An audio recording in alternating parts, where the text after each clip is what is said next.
Olá, estudantes! Estamos começando mais uma aula de biologia. E na aula de hoje, nós vamos falar sobre as briófitas. Na verdade, nós não, né? O CMSP vai tratar do assunto de briófita e pteridófitas, que a gente já falou nas nossas aulas do CMSP, tá? Então, na primeira aula, CMSP, briófitas e pteridófitas. E na segunda aula, o material do Aprender Sempre com a Fisiologia Vegetal.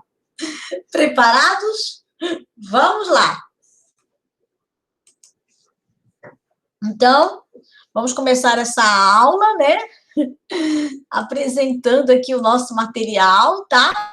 Então, na aula de hoje, como eu falei para vocês, a gente vai estudar, né? A biologia das plantas com o centro de mídias, e depois a gente vai estudar o material do Aprender Sempre, sequência de atividade 1, aula 3, que é Fisiologia Vegetal. A habilidade dessa aula de hoje é comparar os diferentes grupos de vegetais com base nas respectivas aquisições evolutivas e associar as suas características morfofuncionais aos diferentes hábitats que eles ocupam, né? Nossa unidade temática é diversidade da vida e especificidade dos seres vivos, biologia das plantas. E para a gente não perder ao nosso costume, então aqui os links. Então, o primeiro link aqui é a aula do CMSP, se vocês quiserem assistir de novo. O segundo link aqui é o nosso material que vocês estão visualizando, né? O terceiro link aqui é a aula do conteúdo do Aprender Sempre, porque o conteúdo também tem uma aula lá que a gente tem que trabalhar com vocês, né? Aqui são os links das experimentações, que também é uma proposta do material do Aprender Sempre. E aqui a gente tem um outro vídeo, né, que é a aula do Aprender Sempre, tá bom? Então, repetindo aqui, a aula do Aprender Sempre. Aqui é o conteúdo dessa aula. E aqui é a nossa atividade do Aprender Sempre. Então, não faltam links nessa aula, tá bem? E para vocês conseguirem entender melhor a proposta dessa aula, eu coloquei um roteirinho aqui também, né? Então, lembrando, nossa aula começa com um vídeo do CMSP, falando sobre briófitas e pteridófitas. Depois, a gente vai fazer a atividade do CMSP. E depois, a gente vai para o material Aprender Sempre, iniciando com um vídeo proposto pelo material e, em seguida, as atividades. Prontos? Muita coisa na aula de hoje. A aula vai ser 10. Então, vamos trocar aqui, né? O nosso compartilhamento, como a gente sempre faz, porque é necessário fazer isso, né, gente? Senão a gente não consegue fazer os compartilhamentos. Então, vamos lá? Preparados para mais um vídeo do CMSP? Atenção a essa aula!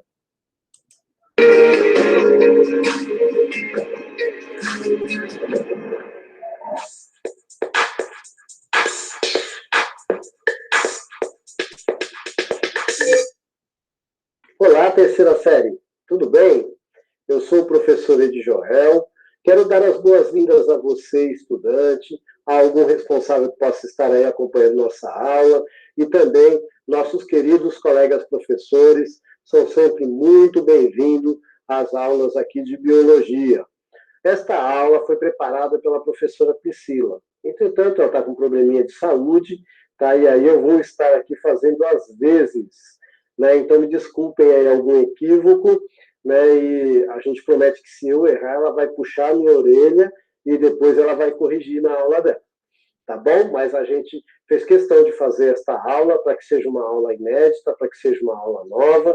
A gente vai falar um pouquinho aí sobre briófita e sobre pteridófita. Essa aula está sendo gravada porque a gente ainda tem aquela questão do rodízio noturno, a gente não pode ficar andando aí depois das 8 da noite. Entretanto, eu vou deixar um momento aqui para que vocês respondam as perguntas antes de eu voltar, tá bom? E para fazer aqui um bate-bola comigo em relação ao tema, eu tenho aqui o meu querido professor Magno. Estamos juntos aqui, eu aqui com o meu parceiro, o professor Joel, dando essa forcinha para a professora Priscila. A gente até recomenda aí que ela melhore o quanto antes, que não seja nada grave, né, professora Joel? Sim. E estamos aí junto com a rede para construir aí alguma coisa bacana para vocês. Espero uma boa participação, uma boa interação, apesar da aula ser gravada, é uma aula inédita, né, professora Joel? E a gente acha importante usar essa técnica de deixar, ainda assim, mesmo com a gravação, o tempo para interação, porque é um tempo que o professor pode conversar ali com o aluno, de repente tirar alguma dúvida, fazer algum esclarecimento ou um enriquecimento. Então, a gente está junto aí para fazer essa aula dar certo e pedir desculpa, né, porque às vezes acontece isso e a gente não tem como evitar, mas nós estamos aqui todos no mesmo barco, espero que todos compreendam. Obrigado. Isso aí, muito obrigado, professor. Então, eu vou fazer a leitura da habilidade, mas assim, em breve nós não vamos estar fazendo mais isso, tá? A habilidade vai ficar no material, a gente vai falar só por cima e vai estar lá no último slide, e aí, né, quando você pegar o material lá no repositório, você olha com calma, tá bom? Mas está aí a habilidade do currículo paulista, ó, é comparar os diferentes grupos vegetais com base nas respectivas aquisições evolutivas e associar as suas características morfofuncionais aos diferentes habitats por eles ocupados. A unidade temática é diversidade da vida e especificidades dos seres vivos, biologia das plantas, aspectos evolutivos e características gerais, briófitas e pteridófitas. Muita coisa, né? Mas, ó, eu vou falar bem tranquilamente, tá bom? A ideia aqui é a gente fazer uma aula muito tranquila. Bom, o objetivo, então, está aí, ó, identificar as principais características das briófitas e pteridófitas, comparar briófitas e pteridófitas quanto às suas características evolutivas, relacionar as diferentes características com o ambiente em que vivem. Então, a gente vai tentar entender aí, né, como é que é essa dinâmica desses vegetais. Aí. E como você deve acompanhar essa aula. Então, você vai lá no seu caderninho, identifica a aula com data e título, anota, né, aquilo que você achar importante anotar, tira as dúvidas com o seu professor, tá bom? E resolva as atividades. Tudo bem? Muito bem. Então, o que se pretende que você aprenda com esta aula? As características principais das briófitas, as características principais das pteridófitas e a relação entre as características e o ambiente em que vivem. Tá bom? Então, está aí tudo que a professora Priscila pensou. Aí eu já falei briófita, já falei pteridófita, e depois eu falei pteridófita, depois eu falei briófita, mas eu quero saber o que você sabe sobre isso, tá? Você saberia citar um exemplo de briófita e um exemplo de pteridófita? Tá? Eu vou dar aí 3 minutinhos para você pensar e discutir com o seu professor.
Tendo tempo suficiente aí para pensar um pouquinho, né, nas briófitas como os musgos, né, Joel? Sim. E as pteridófitas, como geralmente a gente tem aí nos vasos, né, são usados muitas vezes ornamentais, não são aquelas famosas plantinhas, né? Isso, antigamente, né, a pteridófita, no caso, antigamente o pessoal usava um vasinho que era vaso de xaxim, né? Não sei se você...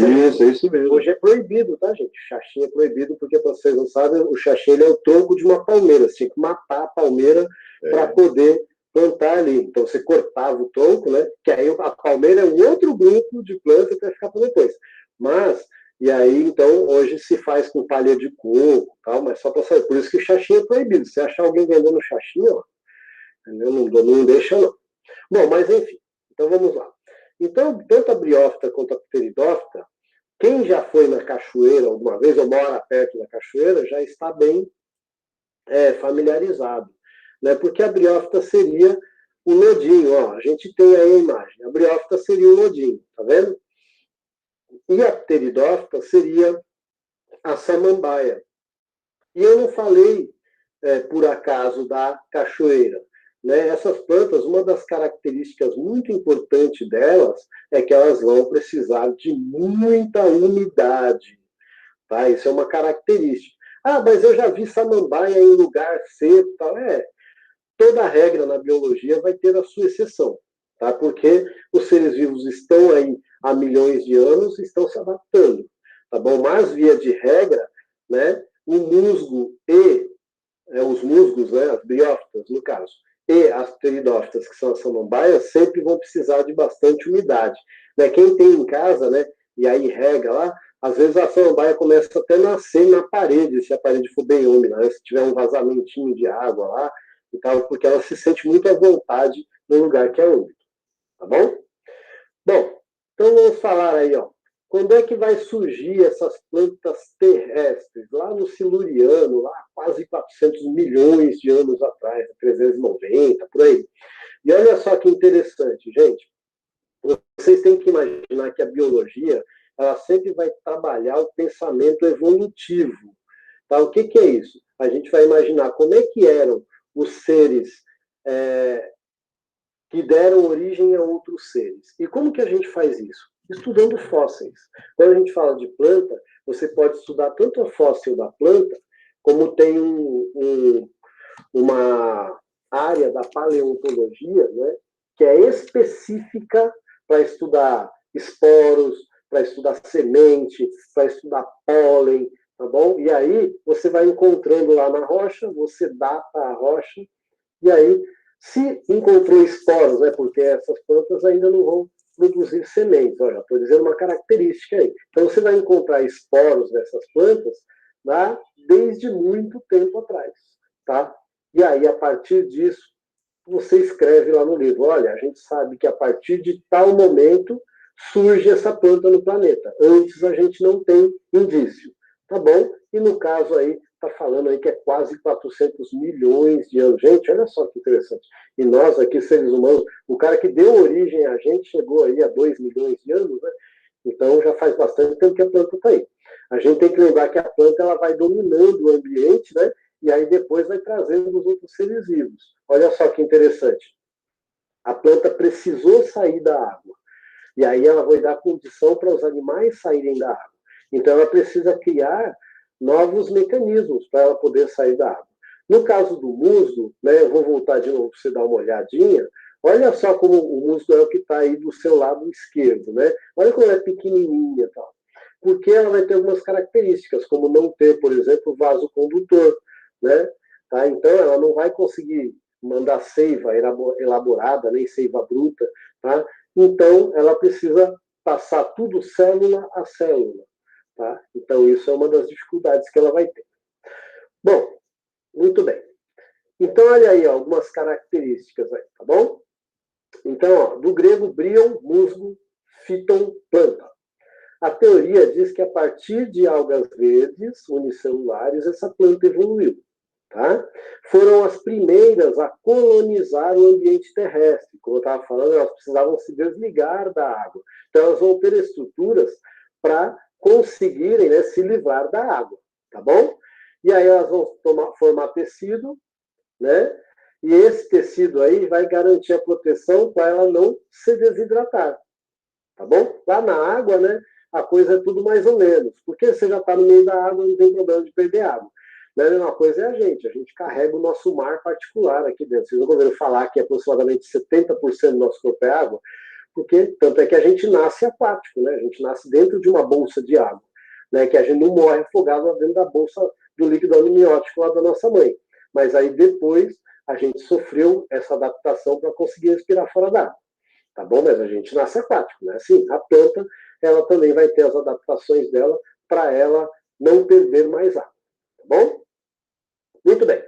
Aí, ó, algumas características aí da briófita. Então, não apresenta vasos condutores de seiva, é altamente dependente de água, tem pequeno porte, tá? Tem um ciclo de vida com alternância de geração, né? Então, horas ela vai produzir esporos, horas ela vai produzir gametófitos. Depois tem uma figurinha para mostrar isso, mas a professora Priscila depois pode explicar com mais detalhes isso para vocês, tá bom? Muito bem. Então tá aí, ó, o esporófito, que é uma fase transitória, né? E aí você tem o esporângio, que vai lá produzir os esporos, gametófito, que é uma fase duradoura, tá bom? Olha só que legal, ela não vai ter órgãos como as plantas, folha e raiz, mas ela vai ter um filóide, que é semelhante à folha, e vai ter o rizóide, que é semelhante à raiz. Tá bom? Muito bem. Então essas são algumas características aí das briófitas, dos musgos. Tá? Eu não vou falar dos grupos de musgos que tem, isso vai ficar para uma outra aula aí, tá bom? Bom, então aí está a reprodução de uma forma bem simples, né? O anterozoide é o gameta masculino, ele vai ter que nadar até o arquegônio, que é o gameta feminino. Por isso, gente, que ela é dependente da água. Se ela não estiver próximo da água, não consegue haver esse tipo de reprodução, porque o anterozoide ainda precisa nadar, como se fosse um animalzinho, um espermatozoidezinho, até o arquegônio, tá?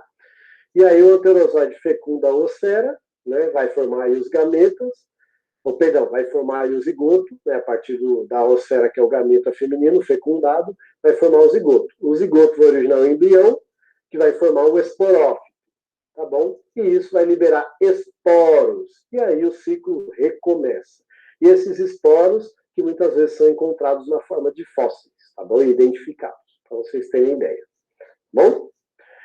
Muito bem, agora eu quero saber, e eu vou dar 2 minutos para você responder aí.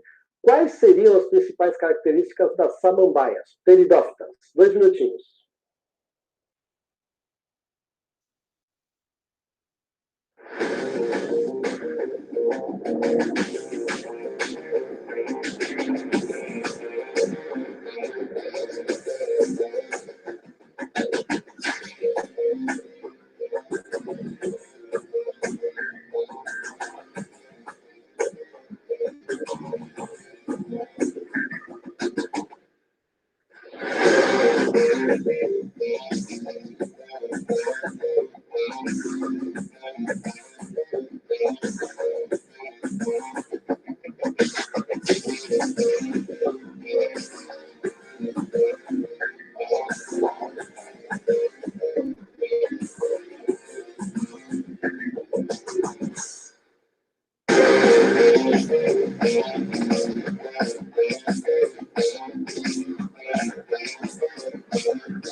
Já dá para usar um pouco do spoiler que você deu, né, Joel, que as duas, tanto uma quanto a outra, precisam de muita umidade, né, precisam de sol também, mas as pteridófitas, elas são mais evoluídas, então é por aí que vai aí essa característica, talvez a principal, né? Perfeito, professor. Então, assim, lembra que na biologia a gente pensa de forma evolutiva, né? O professor acabou de falar aqui. Então, se a briófita saiu da água, a gente pode imaginar que a pteridófita, né, a samambaia, ela já vai ter uma dependência menor ainda da água. Tá? Mas ela ainda depende, principalmente na reprodução. Por isso que ela tem que ser bastante úmida. Ela também ainda vai ter uma celulinha lá que precisa nadar para poder encontrar, né, a estrutura feminina. Tá bom? Então, vamos ver aí as principais características aí, ó. Então, ela vai apresentar vaso condutor. Essa é a grande novidade evolutiva. Tá? Ela já vai apresentar lá uns caninhos, né? Vai ter o xilema e vai ter o floema, por onde vão passar as seivas, tá? Tanto a seiva bruta quanto a seiva elaborada, né? Para poder, então, ela, a partir da fotossíntese, distribuir o açúcar, os nutrientes por toda a planta, né? E também para ela capturar o nutriente do ambiente para trazer à terra, tá bom? Então, ela já vai ter vasos condutores, mas ela ainda não apresenta nem semente, nem flor, nem fruto. Isso aí são as próximas novidades evolutivas que ficarão para outros grupos de vegetais que ficarão em outras aulas, tá? Ela também apresenta alternância de geração, então ela vai ter uma fase também de gametófito e uma fase de esporófito, semelhante, né, ao musgo, tá? As briófitas, e ela também vai depender da água, só que aqui já pode ser um ambiente, talvez, menos, ela depende menos da água, ela vai depender muito mais na hora da reprodução, né, do que qualquer outra coisa. O musgo ele já era mais dependente ainda, ela vai ser um pouquinho menos, e ela já apresenta os órgãos de um vegetal, caule, folha e raiz, tá bom? Bom, então ela vai passar a maior fase da vida como esporófito e vai ter o gametófito de curta duração. Então tá aí só para você ver, não vou entrar nos detalhes aqui reprodutivos, tá bom? Mas é só para você ver aí que existem várias fases, também você tem lá o anterozoide, né, que precisa nadar, etc. E tal, até o arquigônio, tá bom? Muito bem. E aí, ó, eu quero saber. Essa ficou fácil, eu já falei, hein? Eu vou dar 2 minutos para você dizer por que a briófita e as pteridófitas habitam ambientes úmidos.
ali também tem um spoiler, né, professor Edjoel?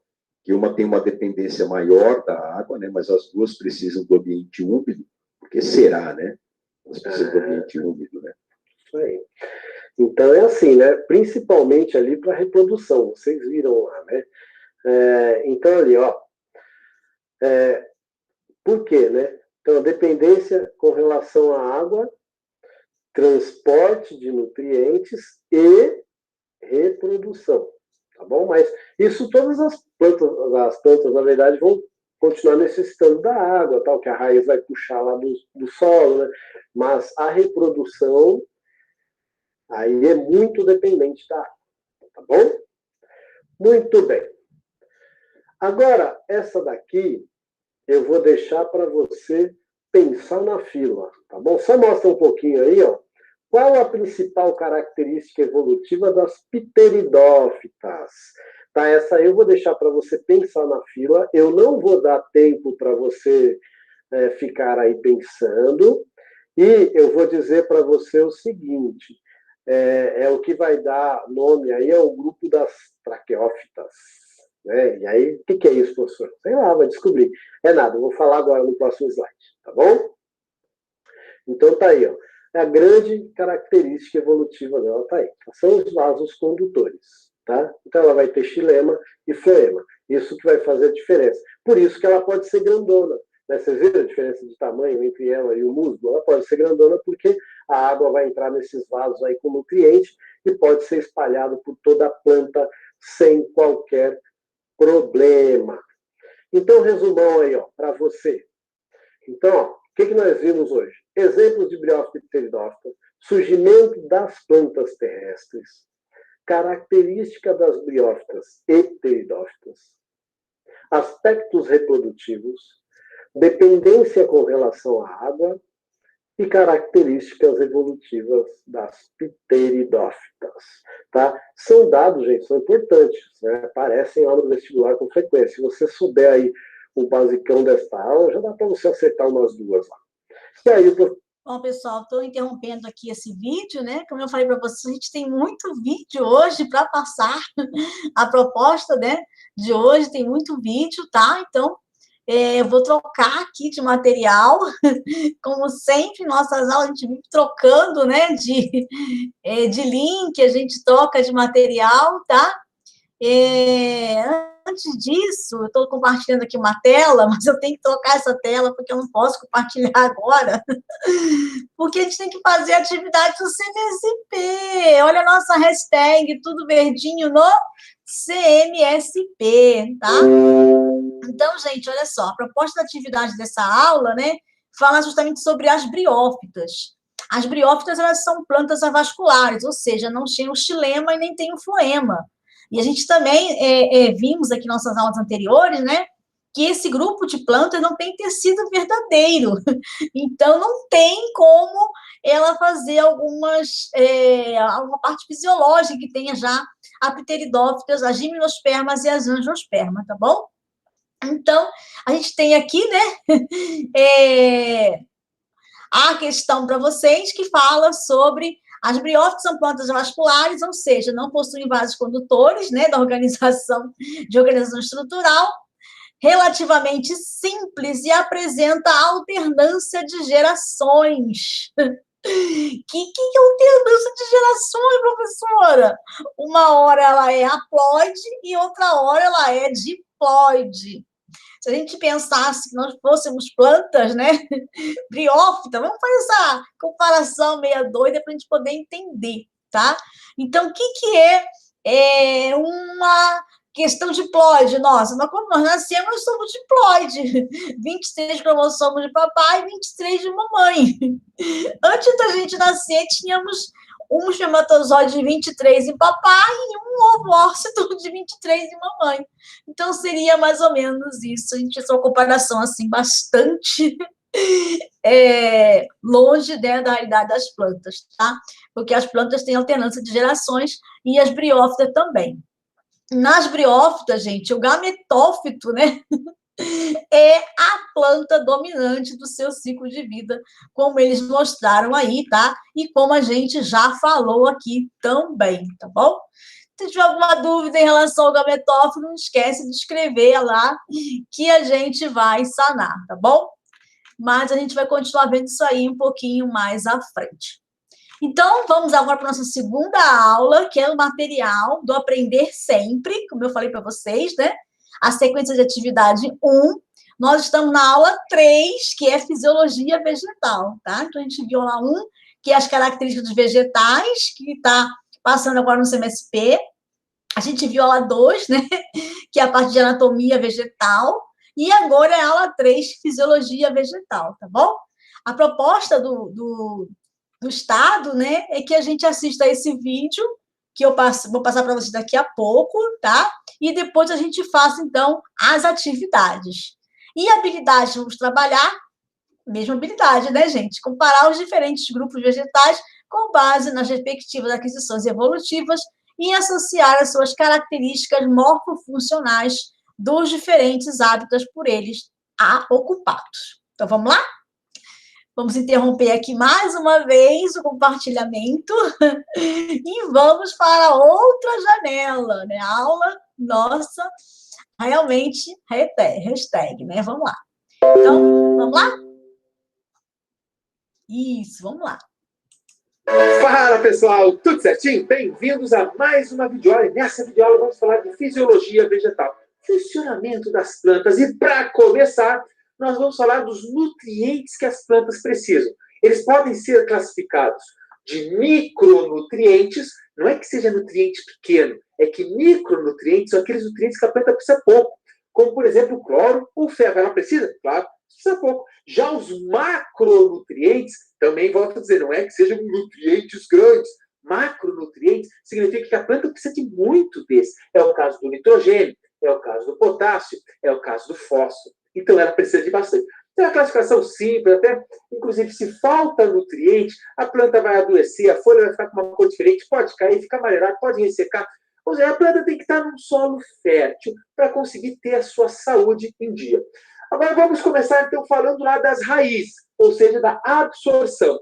Olha comigo. Aqui está a raiz, tá? Ampliado uma partezinha da raiz. Eu ampliei a zona pilífera e a zona onde tem aqueles pelos de absorção.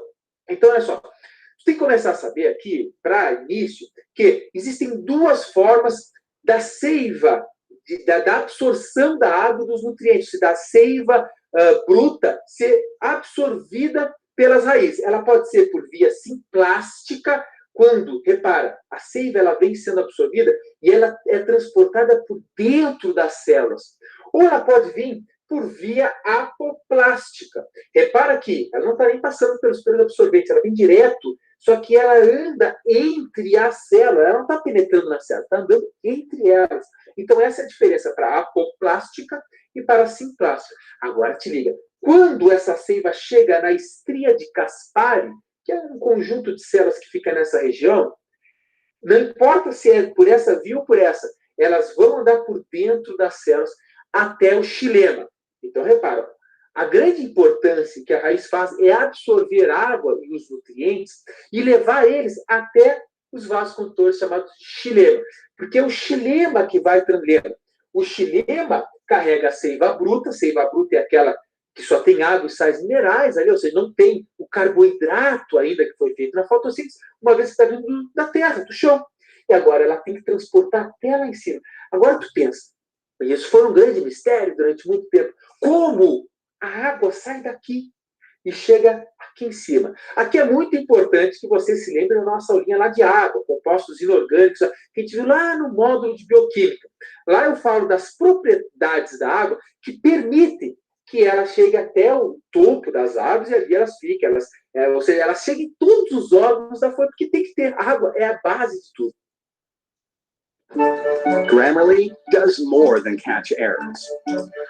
With Grammarly, you can find really... Mas, basicamente, essa condução da seiva bruta, que se dá pelo xilema, ela ocorre justamente por dois processos. O primeiro é a capilaridade, propriedade da água. A capilaridade da água, lembra, a água tem duas características importantíssimas, que é a coesão e a adesão. Eu vou dar aquela revisada, mas se tu quiser se aprofundar, tu vai ter que ver lá a aulinha de água novamente. Lembra, a coesão diz que é aquela propriedade da água no qual as moléculas estão muito coesas, estão muito unidas umas às outras. Lembra? Só uma molécula de água, tem outra ali, a gente fica muito juntinhos pelas pontes de hidrogênio. Tanto é que forma um pingo, sabe um inseto pode andar sobre a água, justamente porque essas pontes de hidrogênio não são tão fáceis de desfeitas, não são desfeitas tão fáceis, não são desfeitas tão facilmente. Essa é a propriedade de coesão, ou seja, tu puxou uma molécula d'água, vem outra junto. É como se fosse, dá para vir uma corda de moléculas d'água, óbvio, que é a nível molecular. E a adesão é outra propriedade da água que mostra que a água ela tende a se aderir a outras superfícies hidrofílicas. Lembra que na nossa aula de água, eu peguei um papel e empingo nesse papel. A água, que partiu da pontinha desse papel, ela começou a se espalhar por ele. Lembra a propriedade da adesão. Então, tu imagina no xilema. Olha, é um canudo. É um tipo como se fosse um canudo. A parede do xilema, ela é hidrofílica, ela tem afinidade pela água. Então, a molécula da água vai se grudando aqui e vai indo na parede. Ao mesmo tempo que ela vai indo, ela vem puxando as outras porque elas estão coesas, estão unidas. Mas aí que vem a grande questão. Isso somente, não seria isso sim, como é que ele ia subir até lá em cima? Aí que tá.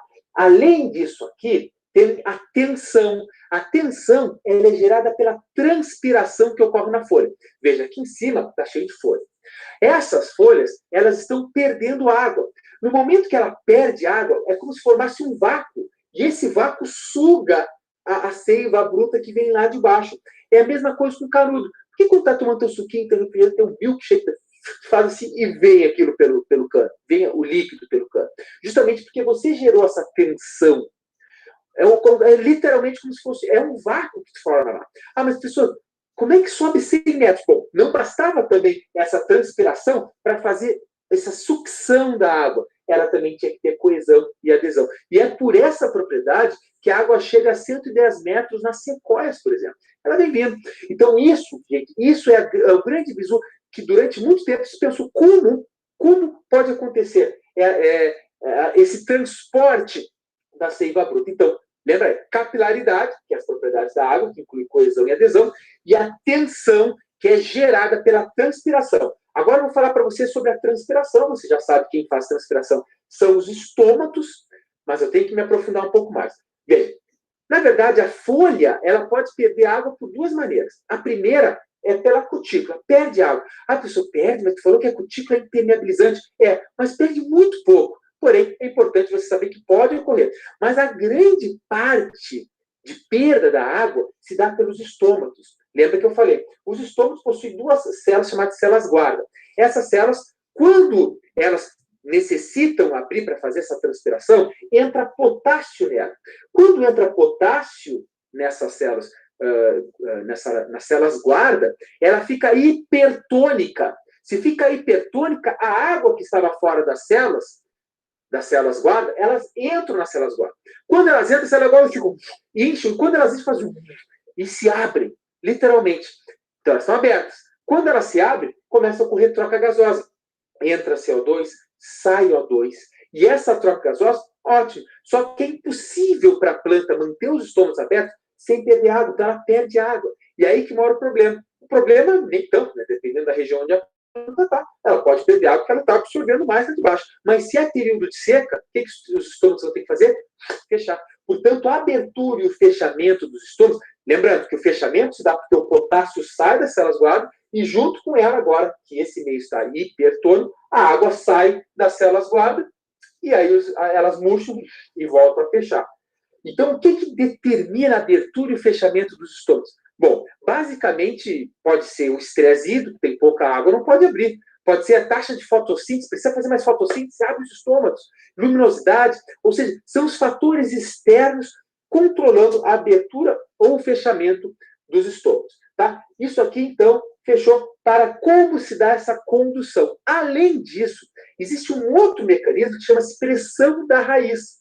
A própria raiz, ela faz um tipo de transporte ativo, ela bombeia ativamente essa seiva e vai levando embora. Por causa da pressão da raiz, que é um tipo de processo de transporte ativo, que se dá o que a gente conhece por gutação ou sudação, que é essas folhas, Ela literalmente, pelos chamados hidatódios, ela começa a perder água.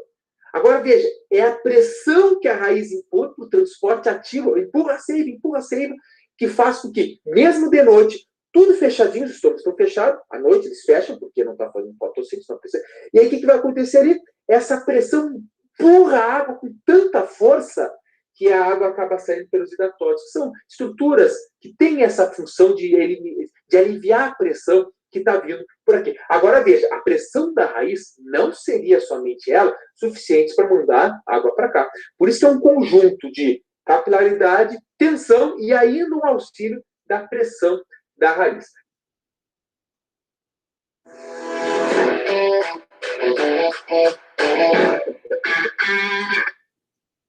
Tranquilo, gente. Olha, por enquanto aqui está muito simples. Você tem que se ligar aqui, tá? Chegou aqui a seiva bruta, ela tem que vir até o tubo central do tronco para encontrar o xilema. Quando encontra o xilema, ela sobe. Aí ela se espalha por toda... Então tem água em tudo. Aqui tem água, tem sais minerais, a folha está prontinha lá, e agora a folha pega o solzinho e faz fotossíntese. Quando ela faz fotossíntese, tem que se lembrar lá da nossa aulinha de fotossíntese, o que ela faz? Ela converte energia luminosa em energia química, em forma de carboidrato, de açúcares. E quando ela forma esses açúcares, agora ela se transforma, da seiva bruta, ela é transformada em seiva elaborada. Por que elaborada? Porque tem compostos orgânicos. Então, dentro da folha agora, depois da fotossíntese, tem compostos orgânicos. Mas veja, esses compostos orgânicos, eles não vão ficar só nas folhas. Eles têm que descer para ir para todos os órgãos da folha. E aí que vem a grande questão. Como é que ela desce? Todos os órgãos da planta, quer dizer. Como é que ela desce? Por dois mecanismos. O primeiro é a gravidade. Está lá em cima, é muito mais fácil. Ela vai descer. E quando ela desce, ela se espalha. Mas somente, pessoal, somente a gravidade não seria o suficiente para levar a seiva elaborada para todos os órgãos, todas as estruturas. Não seria. Aí que vem uma outra questão, que é chamada de fluxo de massa.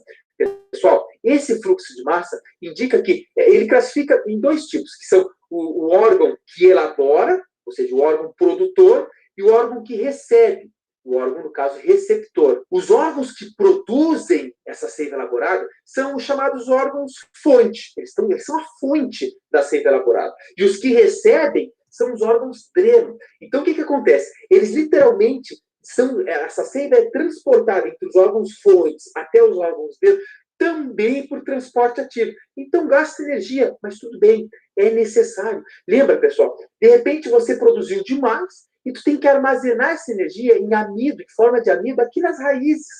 Então, tu tem que fazer muita força. Primeiro, a gravidade, só que daí ela tem que se espalhar por todos os lados da folha, da planta, para que isso possa ocorrer. Bom, deixa eu ver aqui se eu não estou esquecendo de nada. Então, resumindo isso aqui, que ficou bastante informação para vocês, a absorção se dá pelas raízes, por duas fontes, duas vias, você já sabe. Daí ela tem que subir. Ela sobe pelo xilema, e que o que sobe é a seiva bruta, porque recém saiu de lá. Quando ela chega aqui, como é que ela sobe? Primeiro, capilaridade, tensão e pressão da raiz. Tá? Ok, chegou lá em cima, ocorreu a fotossíntese cheia de carboidrato, agora ela desce. Ela desce em formato de seiva elaborada. Você está elaborado, está bodybuilder, está cheio de energia. E quando ela desce agora pelo floema.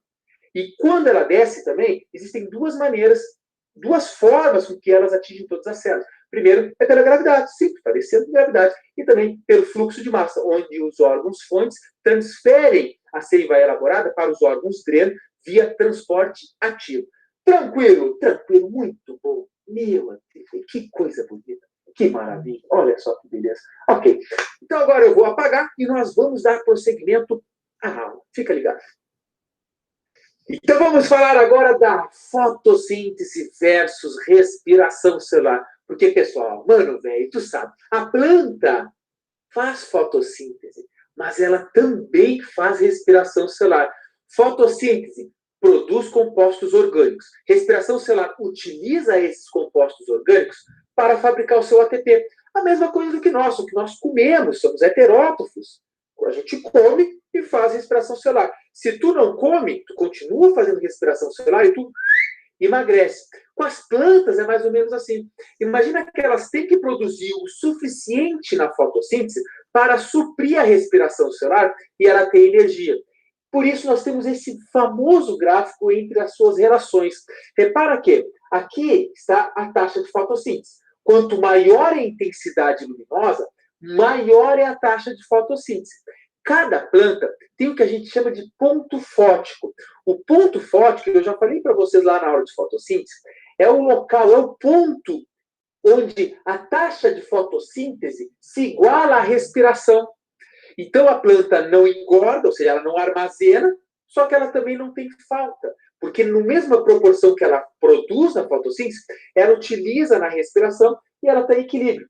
Agora, se a taxa de fotossíntese está abaixo do ponto fótico, ela respira mais do que produz e a planta vai morrer se continuar assim por muito tempo. O ideal da planta é estar daqui para cima, porque ela está produzindo mais do que respirando. E aí nós podemos classificar as plantas de dois tipos, basicamente, que são as heliófitas, que são plantas que necessitam de muito sol, portanto o ponto fótico delas é muito alto. E tem as plantas umbrófilas. Essas plantas umbrófilas, elas têm um ponto fótico muito baixo, portanto são as plantas de sombra. Então, se colocar no sol, elas não vão aguentar, elas vão morrer. Elas vão torrar no sol, elas são adaptadas à sombra. E aí, repara, se você pega uma planta de sol, uma heliófita, e coloca numa intensidade luminosa baixa, por exemplo, vou botar aqui ela, nessa intensidade, repara que está abaixo do ponto fótico. Se está abaixo do ponto fótico, ela vai morrer depois de um tempo, porque ela consome na respiração mais do que ela produz na fotossíntese. Beleza? Isso aqui é uma relação interessante que a gente já tinha estudado na fotossíntese, mas cabe aqui também na fisiologia. Agora, um bizu muito interessante é, já viu os chamados anéis de crescimento? Antigamente, as pessoas, os cientistas, eles estimavam a idade de uma árvore pela quantidade de anéis. Isso por um motivo muito charmoso e também muito simples. Repara que a produção de lignina na planta é constante. A gente já falou de lignina na aula passada. Está sempre produzindo lignina, né? Só serve produzindo lignina. Só que no inverno e outono, inverno e outono, ali, né? Outono e inverno, na verdade, a planta, ela, por ter menos sol, ela está produzindo menos, ela está crescendo menos. Ela cresce menos, só que a produção de lignina continua constante. Portanto, vai ficar uma linha mais escura, porque tem mais lignina concentrada. Agora, no verão e na primavera, ela começa a crescer mais rápido. Então, a produção de lignina fica mais espalhada. Então, são essas partes mais brancas. Isso faz a gente chegar a uma conclusão que a cada anel, um anelzinho desse representa 1 ano de idade para a planta, para a árvore, no caso. E veja que interessante, pessoal. Isso aqui, ela é muito mais visível em regiões temperadas. Ou seja, que tem verão, primavera, outono e inverno muito estipulado, como aqui mesmo. Aqui em Curitiba, lá no Rio Grande do Sul, puxa vida, o inverno é rigoroso. Tanto é que agora, estamos aqui em maio, olha, eu estou com frio aqui, cara. Em Curitiba está fazendo uma onda. Ou seja, está muito frio, chegando o verão, é muito quente. Você tem as estações muito definidas. E por isso que tem esse padrão. Em regiões onde a temperatura é muito constante, pega a Amazônia, você que mora na Amazônia, a temperatura é 30 graus o ano inteiro, mano, velho. Então, elas estão sempre uma constante de crescimento, porque não muda isso. E aí, não vai ser visível esses anéis de crescimento. Ok? E agora, vamos para os hormônios vegetais, que também são conhecidos por fito-hormônios, fito de planta, fito-hormônios. E vamos começar com a auxina. Tem outros depois, nós vamos falar da auxina, que é um dos mais importantes. A auxina, ela é produzida principalmente no ápice caulinar, tá? Também nas sementes e em folhas jovens. Se liga que o efeito delas, entre outros, os principais, é o alongamento celular, está produzindo auxina, alonga a célula, alongamento celular, desenvolvimento de frutos e raízes, tanto é que é produzido, inclusive, na semente, para estimular o crescimento dela, inibe os ramos, veja, ela é produzida no ápice caulinar, está lá em cima. Isso faz com que ocorra a inibição do crescimento dos ramos laterais e, consequentemente, a planta fica com o que a gente chama de dominância apical. Então, se cortar o ápice da árvore, da planta, aí sim ela vai crescer muito para os lados. Você que é um grande produtor de plantas, escorregando aqui, produtor de plantas, faça isso. É uma técnica, inclusive, que o pessoal que faz os bonsai lá e tal, uma técnica chinesa milenar. Enfim, beleza? Então, olha só. E outra coisa, mantém as folhas presas. a auxina mantém as folhas presas, isso é muito interessante. Por quê? Porque, bom, nós vamos relacionar isso aqui, porque tem um outro hormônio que manda as folhas cair, enquanto que esse aqui manda as folhas ficar. Mas eu vou relacionar mais para frente. Agora, veja, se ocorre o alongamento celular, concorda que a auxina está diretamente relacionada ao movimento da célula? Não é bem assim, né? O movimento da planta, parece aqueles bonecos de posto. Então, veja, mano, velho, se liga. Se ela produz, se a auxina, a produção da auxina estimula o alongamento celular, ela gera o movimento. Então, repara aqui numa coisa muito interessante, o famoso experimento de Charles Darwin, né? Entre outros, Charles Darwin também fez isso aqui com o filho dele lá e tal. Repara que tem um som aqui, então a fonte luminosa está daqui.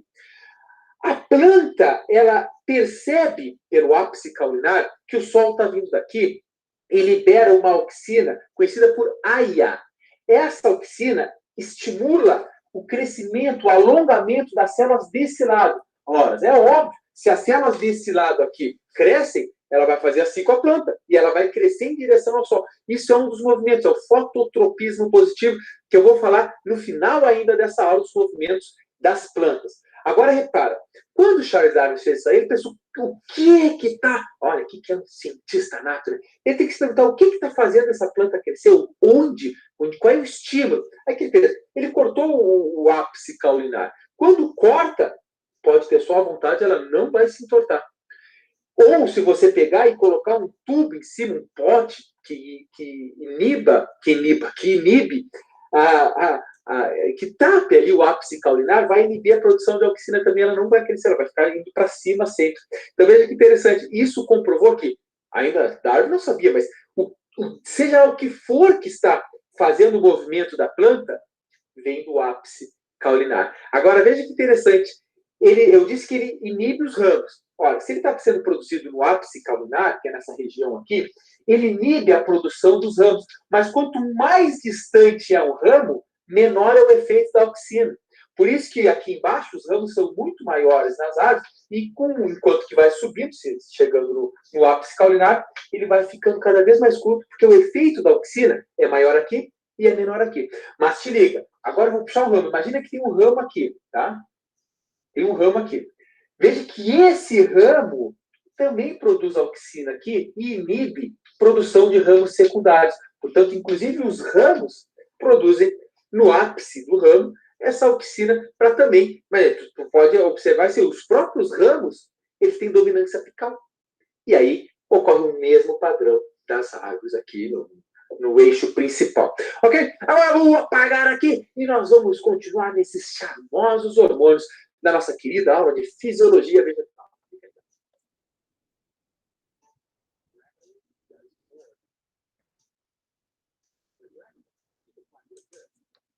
Fica ligado.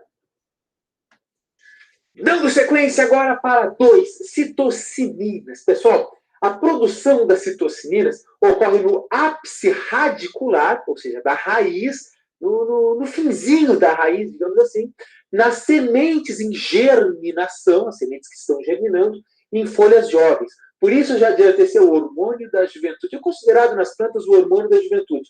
Qual é o efeito dela? Estimula a divisão celular. Veja, uma planta que tem que crescer, por exemplo, uma folha jovem, tem que ter divisão celular. Então, esse hormônio, a citocinina, ele vai lá para fazer essa germinação da semente, a divisão celular, para que a planta cresça. Então, considerado o hormônio da juventude. Até porque ele estimula a produção de proteínas, estimula a produção de RNA, e tudo isso faz com que a célula trabalhe mais, se multiplique e vá embora a planta. Agora, 3, giberelinas. Veja que interessante. Grave esse desenho aqui para as giberelinas. Porque esse hormônio ele é liberado nos meristemas e também nas sementes. Agora te liga, mano, velho. Ele causa o alongamento celular. Mas não é só de um lado, é no caule inteiro que ocorre esse alongamento celular. Portanto, plantas que recebem uma carga de giberelinas, elas possuem os nós distanciados. Portanto, os entrenós bastante longos. Ela tem esse efeito aqui. A mesma planta sem e com a giberelina. Beleza? Então, também ela está associada ao desenvolvimento de frutos e à germinação de sementes. Te liga que, se esse hormônio faz com que desenvolvam-se frutos, aqui surge um grande bizu que também você já viu na aula de fruto e pseudofruto, que são os frutos partenocárpicos, como, por exemplo, a banana ou aquela uva sem semente. Veja, se o fruto, no caso, recebeu essa gama de giberelina, inclusive até pela indústria, às vezes chega lá, os caras estão fazendo a produção, manda essa giberelina e produz, de repente, nasce ali, surge uma uva e essa uva está sem semente. E aí tu vai comercializar com um preço muito, até porque é muito mais gostoso, né? Ou seja, são os estímulos para que ocorra o fruto sem semente, que é o fruto partenocárpico, que é o fruto que se desenvolve sem que ocorra a fecundação. Lembra lá da aula de fruto e pseudofruto, exemplo típico, banana ou uvas sem semente. Beleza? Tranquilo e favorável. 4. Ácido abscísico. Mano velho, conhecido por ABA, Dancing Queen, ABA, adoro. Ó, a produção do ácido abscísico ocorre no ápice radicular, também lá da raiz, no caule e nas folhas. Agora vamos lá. Efeitos. Inibe o crescimento. Olha que interessante, pessoal. Inibe o crescimento. O ácido abscísico ele vai inibir tanto o crescimento das estruturas da planta, como também a dormência em gemas e sementes. Pessoal, sabe que as sementes elas podem ficar em dormência durante muitos anos, até centenas de anos. Só um minutinho, eu já volto. Aqui, ó. Isso aqui eu fiz há mais ou menos, deixa eu ver se vai focar. Outra na minha cara. Vamos focar aqui. Aí, isso aqui, pessoal, é chamado de bomba de semente. Aqui dentro tem uma semente de alguma árvore típica aqui do Paraná. Eu fiz com um grupo de escoteiros, né? E repara que ela não germinou, ela está lá dentro, trancadinha. Isso aqui na volta é argila. Agora imagina que daqui a 10 anos eu vou pegar isso aqui e vou jogar. Isso aqui vai cair no solo. Se cair no solo e ele chover e ela tiver um ambiente propício, a semente vai germinar. Mas por que ela não está germinando aqui dentro? Porque como não está propício para ela, não ocorreu, aliás, está ocorrendo ou ocorreu essa liberação do ABA e ela ficou dormente. Então ela está dormente aqui. Ela só vai voltar a germinar quando outros hormônios de desenvolvimento e tudo mais forem produzidos. Mas esses hormônios só serão produzidos quando a semente que aqui dentro está atingir um ambiente propício. Quem sabe daqui a uns 200, não, eu não vou estar mais vivo, daqui a uns 20 anos, 30 anos eu jogo e vejo ela germinar, né? Então, algumas sementes podem ficar centenas de anos em dormência graças a esse hormônio. 5. O etileno. O etileno é muito famoso. E tu conhece, tu já deve ter feito isso. Tu quer comer o abacate, está lá, só que o abacate está verde. O que tu faz? Tu enrola ele num jornal, mas pode ser numa sacola, em qualquer coisa que prenda o ar dele. Porque o etileno é gasoso. E ele é produzido nesses tecidos maduros. O fruto, quanto é amadurecimento, quanto mais maduro, mais ele produz. E o efeito dele é amadurecimento do fruto e a queda das folhas, frutos e flores. Bom, se amadurece o fruto e ele é gasoso, tem aquela uma laranja podre, apodrece todas as outras. Não tem um ditado mais ou menos assim. É isso que acontece. Se você pegar um abacate, pega o abacate e coloca um que está verdinho do lado de outro que está super maduro, enrola eles junto, o que está maduro, ao produzir, está produzindo muito etileno, vai amadurecer o que está verde, muito mais rápido do que ele sozinho. Então, é um hormônio bem interessante aí, e que pode cair em vestibulares. Tal. Agora, repara, como ele estimula a queda das folhas, ele está traçando uma guerra super forte com a auxina. Lembra que eu falei para vocês das auxinas lá no início, né? Bom, se a produção do etileno supera a produção da auxina, o que vai acontecer? A folha cai. Se a auxina supera o etileno, a produção, a folha permanece intacta. Porque enquanto que a auxina segura, o etileno faz a queda. Belezinha? São esses hormônios, os principais, esses 5. Agora tem outro e último quadro da aula, que maravilha! E nesse último quadro, eu vou fazer alguns desenhos aqui visurados falando sobre os movimentos das plantas. Fica ligado. E finalmente, para a última etapa da aula de fisiologia vegetal. Então vamos lá, pessoal. Movimento das plantas. Te liga. O primeiro é o tropismo. Esse é um dos mais importantes para o vestibular. Porque uma planta vai ter uma parte dela que tem fototropismo positivo, outra parte tem fototropismo negativo. Uma parte da planta tem geotropismo positivo e outra parte da planta tem geotropismo negativo. Vamos aos fatos. Aqui está uma planta. Você já reparou que a planta sempre nasce em direção do Sol. Inclusive, a gente já viu lá com a função dos hormônios e tudo mais. Mas repara, quando ela nasce em direção ao Sol, significa que ela tem foto de luz, tropismo positivo, ela gosta de luz e, consequentemente, ela vai em direção. Tem até aquele experimento, tu coloca uma planta, ela vira para a janela. Aí tu vira ela, no outro dia ela já está assim de novo. Tô me enrolando aqui. Por quê? Porque a parte de cima, o caule e as folhas, possuem o fototropismo positivo. Em contrapartida, ela também vai crescer contra a força da gravidade. Por isso que essa porção, caule, folhas, a gente fala que tem geotropismo negativo. Porque é negativo, é porque é contra a gravidade. O contrário é a raiz. Já te perguntou por que a raiz consegue crescer para baixo? Imagina, tá, eu plantei a semente assim. Quer dizer que se eu plantasse a semente assim, a raiz ia nascer para cima? Não, ela se enterra. Porque as raízes possuem fototropismo. Faltou aqui um bizuzinho aqui, faltou um bizuzinho. Vamos fazer o bizuzinho. Ó. Beleza. Beleza, vamos ali, então. Não tem problema. Aqui hoje eu estou de boa, só estou bem tranquilo aqui. Vamos lá.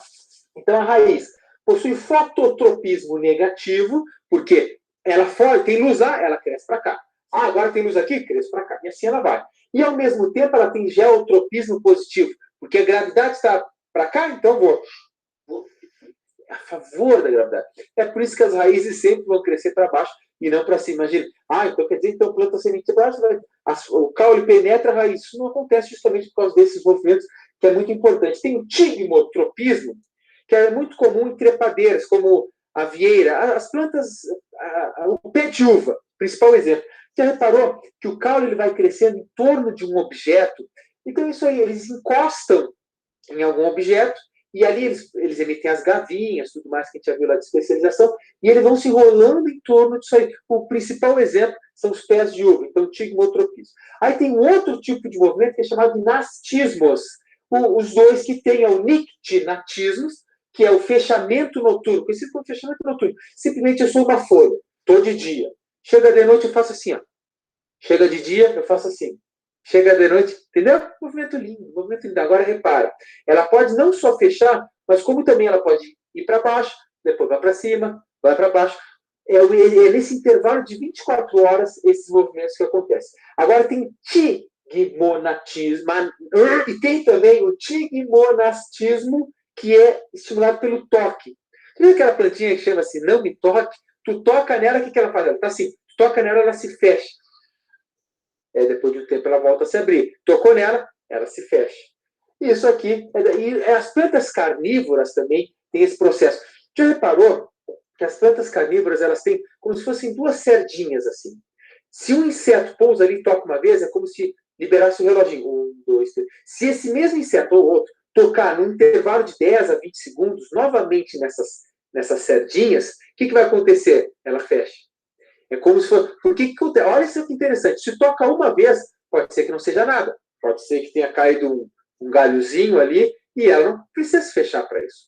Então, a evolução conduziu a ter o segundo toque. Porque se é o segundo toque, geralmente é porque existe ali realmente um inseto caminhando em cima dela. Então, tocou uma vez, se tocar dentro de 10, 20 segundos, ela fecha. Planta carnívora. Lembrando que planta carnívora, pessoal, vale muito lembrar isso aqui, ela não come carne. Tá? Então, quer dizer que essa é uma planta que come carne e não faz fotossíntese errada. As plantas carnívoras fazem fotossíntese. A diferença é que, geralmente, elas vivem em ambientes com solo muito pobre, principalmente em nitrogênio. E aí elas têm que suprir os nutrientes a partir de insetos, normalmente, insetos até, alguns vertebrados, alguns sapinhos, às vezes, servem como alimento para essas plantas. Bem interessante, tá? Então, são os nastismos. E aí vem a fotoblastia, fotoluz também. Então, tem plantas que têm a fotoblastia positiva, são aquelas que germinam na presença de luz. Veja que interessante. E tem plantas que não germinam na presença de luz, ou seja, só no escuro. Tem que enterrar ela para ela germinar. Nesse caso, era fotoblastia negativa. Veja, estou rateando, eu gravei tanta aula hoje. Mas vamos lá, nós temos que ter foco. Fotoperiodismo. Fotoperiodismo é o período de luz que interfere ou não na floração das plantas. Então, tem planta que é chamada planta de dia curto, que, na verdade, ela não é que seja de dia curto. A gente fala que é de dia curto mas ela é medida, ela floresce ou não de acordo com a noite. Ou seja, a planta de dia curto, na verdade, é uma planta de noite longa. Noite longa, floresce, sim. Agora, se durante a noite tu for lá e colocar uma luz forte em cima dela e ter um pequeno período de iluminação, é como se ela zerasse e falasse, opa, acabou a noite. Porque existem enzimas, existem receptores químicos que interpretam isso. Então, veja, tem um intervalo no meio da noite de alguns minutinhos de luz, ela fala, acabou, é um novo dia. E, consequentemente, ela não floresce, porque ela interpreta que, em vez de ter sido uma noite longa, foi 2 noites curtas. Porque no meio teve esse intervalo, como se fosse um dia ali. Não vai nessa lógica. E já a planta de dia longo, na verdade, não é que ela seja de dia longo, é que ela é de noite curta. Então, ela vai florescer quando as noites são mais curtinhas. E, portanto, se tiver um intervalo aqui no meio, a noite continua curta, ela também vai florescer em qualquer uma das circunstâncias. Beleza. Essa aqui já não floresceria se tu colocar em noites muito longas, aí não floresce. Agora é interessante saber que existem algumas plantas que faz tanto faz. Pode estar dia curto, dia longo, noite curta, elas florescem de qualquer maneira. São plantas mais hardcore. Beleza, pessoal? E assim, ó, vamos finalizando mais uma aula. Deixa eu ver se não me esqueci de nada, né? Não me esqueci. E é isso aí, gente. Bom, então eu estou interrompendo aqui, né, essa parte da aula. Gente, devem estar, assim, bastante surtados, né? Com tanta informação, tá? Mas calma, eu deixei um material para vocês aqui, tá? Que é a parte, né? Todo o que ele falou, tá, gente? Então, o material escrito está todo aqui e não precisa se preocupar de ter que guardar tudo. Então, tem que guardar todos esses nomes, professora. O que eu vou fazer? Calma, gente, vamos aos poucos, paciência, tá bom? Eu passei esse vídeo porque é uma proposta, né? Do Estado, do material Aprender Sempre, tá? Então, também não fiquem bravos comigo, que eu passei um vídeo que tinha tanta coisa. Não fiquem bravos, porque a professora passou, porque é uma proposta do CMS, do governo, proposta do material Aprender Sempre, tá bom, gente? Então, também não foi que a professora estava brava. Então, agora a gente vai para, né, a parte de atividades. Eu sei que vocês ainda não estão com o caderno Aprender Sempre, né? Então, estou colocando para vocês aqui, né? O link também está disponível, tá? Para vocês poderem fazer essa atividade, né? Então, a questão número 1, antes disso, o objetivo dos aprendizagens nossas de fisiologia vegetal é identificar os macronutrientes e micronutrientes, como ele falou, né?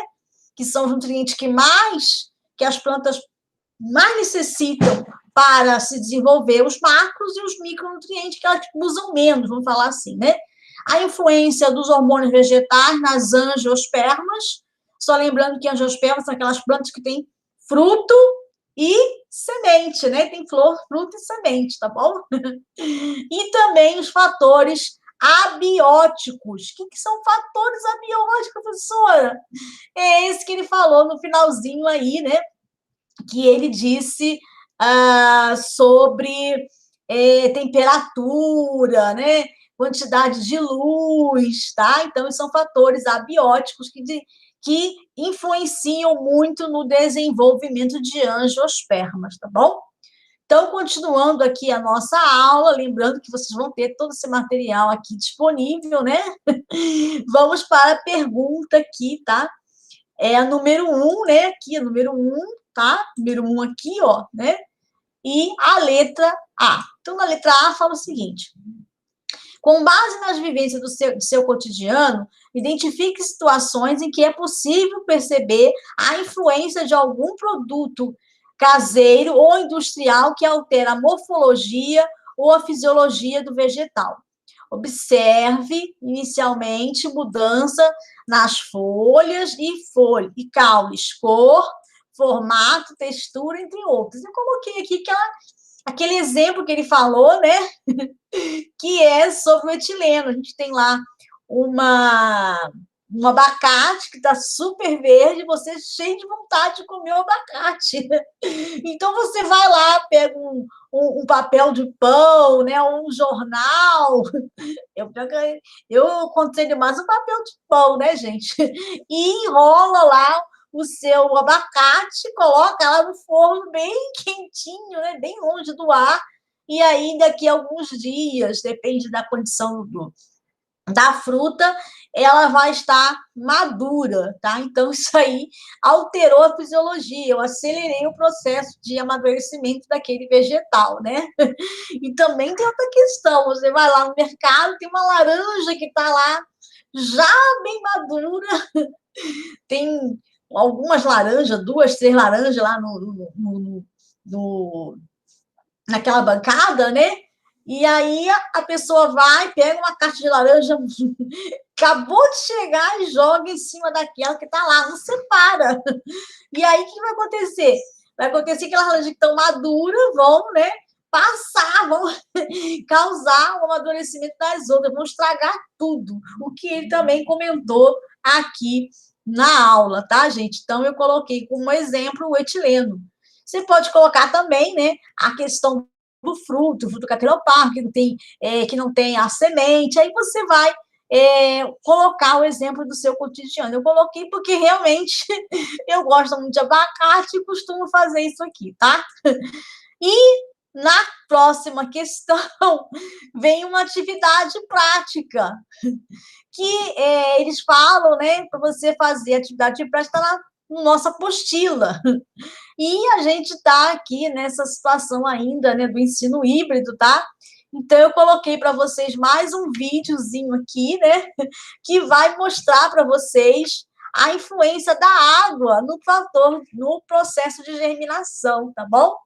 Eu vou deixar o link também desse vídeo para vocês assistirem depois, tá bom? Eu vou colocar aqui que é mais um vídeo, ninguém vai aguentar, mas eu vou falar para vocês qual é a influência da água, né, no processo de germinação, tá bom? Então, no processo de germinação, a água, né, com a absorção da água, ela vai reidratar os tecidos e, consequentemente, vai intensificar a respiração e as outras atividades metabólicas. Então, como se a espécie dormente, com a água, então, ela começa a realizar os seus processos fisiológicos, que vai, lógico, consequentemente, trazer energia, né, para a planta, ela vai conseguir fazer a respiração, e também os nutrientes necessários para o crescimento do eixo embrionário, tá? Surgimento lá da plantinha, né? Por outro lado, se você colocar muita água, o que vai acontecer? Vai acontecer o decréscimo da germinação, porque tem um ponto certo você colocar a água. Por quê? Porque se você colocar muita água, você impede a penetração do oxigênio e reduz o processo metabólico, tá bom? Então, a velocidade de absorção da água varia de espécie para espécie. Quer dizer, tem plantas que gostam de um ambiente muito úmido, tem plantas que não gostam de ambiente muito úmido. Isso depende de quê, gente? Da evolução, né? Lembre-se que os organismos se adaptam ao meio ambiente, tá bom? Então, existe também uma quantidade de água que é necessária para a germinação. Mas é um fato que sem água não tem germinação, tá bom? E aí eu coloquei para vocês também aqui, né, para a gente lembrar que esse experimento que é proposto aqui, né, pela nossa apostila, é com o feijão, né? Então, feijão, a semente, né, do feijão, ela é uma dicotiledônea. Então, lembrando aqui que são 2 cotilédonos, né? Onde tem que armazenada a substância nutritiva, que vai ajudar a plantinha aqui a germinar, né? E ela é uma dicotiledônia porque tem 2 cotilédonos, tá bom? Chamada aqui de folhas primitivas, né? A gente até mostrou um desenho da aula mostrando esses cotilédonos aqui após a germinação, tá? Em contrapartida, o milho, por exemplo, é uma monocotiledônia, né? Porque só tem um cotilédono, tá bom? Então, quando a gente coloca, né? Quando a gente coloca lá o feijão com a água, vai brotar. Porque sem água não consegue brotar, né, gente? Por que não consegue brotar? Porque não tem a reidratação dos tecidos, não tem intensificação da respiração e não tem atividades metabólicas que vão ocorrer, tá bom? Se vocês quiserem completar um pouco mais, falar um pouco mais daquela parte do xilema e do floema, a coesão, tensão, fica também bem legal. E o material tá lá, que eu deixei para vocês, né, naquela parte da apresentação, tá bom? E continuando nossas atividades aqui, né, atividade 2, fala da realização. Na realização da atividade prática sobre a água e a germinação, observamos que os organismos tiveram a estrutura alterada devido às condições que foram expostas. Analise, discuta e elabore um breve relatório com base nas questões. As sementes de feijão germinarão de forma igual nos tempos diferentes de imbibição de água, né? A gente colocar várias águas lá, vocês vão ver que não é bem assim, né? Como é que os feijões vão reagir ao experimento? Lembrando que a gente tem lá o vídeo que eu coloquei para vocês também, tá bom? Para vocês poderem assistir, né? E montar esse experimento, tá bom, gente? Então, a pergunta qual é o tipo de feijão que vai germinar primeiro, já falei, já dei a dica aqui, né? E com base nos tais questionamentos, discuta, né? A gente não tem como discutir entre um outro, mas a gente vai pensar aqui, né? Como que isso, então, acontece com os biomas onde tem um estresse hídrico, né? Então, como é que as plantas se adaptaram em biomas onde existe um estresse hídrico, né? O que é um estresse hídrico? São biomas que têm secas que já são catalogadas por muito tempo, né? É característica daquele ambiente. E só lembrando que o ser vivo se adapta ao ambiente, né? Então, no Brasil, a gente tem aqui um grande exemplo do cerrado brasileiro. O cerrado, ele tem gramíneas, arbustos e árvores bem espaçadas, né? Lógico, pela condição que tem a temperatura, o clima, né? Então, essas plantas são adaptadas a sobreviver nessa região, tá? E o que acontece com essas sementes? Elas ficam aguardando as primeiras chuvas. Então, você tem muito programa na Discovery também que passa sobre isso, né? Os desertos, aquelas regiões que são bastante secas, o Kalahari, por exemplo, na época de seca, tá tudo sequinho lá, né? Tá aquelas gramíneas quase todas morrendo, e aí, quando vem a chuva, tudo brota. Fica até uma coisa bem poética que eles mostram lá. E também acontece aqui no Brasil, no Cerrado brasileiro. Então, no Cerrado brasileiro tem uma época de intensa estiagem, né, de seca, e aí você vê realmente as plantas estão assim, tá bem camadinha, e aí quando vem a chuva, você tem aquele brotamento, aquela renovação toda, é uma questão bem bonita e bem interessante, como as plantas vão se adaptar ali, né? Então, são em geral, espécies que dispersam semente no início da estação chuvosa possuem sementes não dormentes. Então, como é que a planta se adaptou? Ela, quando vê que está começando a chover, ela vai, então, e dispersa a semente, tá? Então, essa semente, ela não tem dormência, ela não fica lá paradinha, quietinha, esperando, né? Mas algumas plantas, elas podem, sim, colocar a semente, dispersar a semente e esperar a chuva, tá? Então, depende do que a planta conseguiu evoluir ao longo do tempo, tá bom? Muito bem. Bom, a questão número 4, aí tá o vídeo que eu passei para vocês aqui, tá, gente?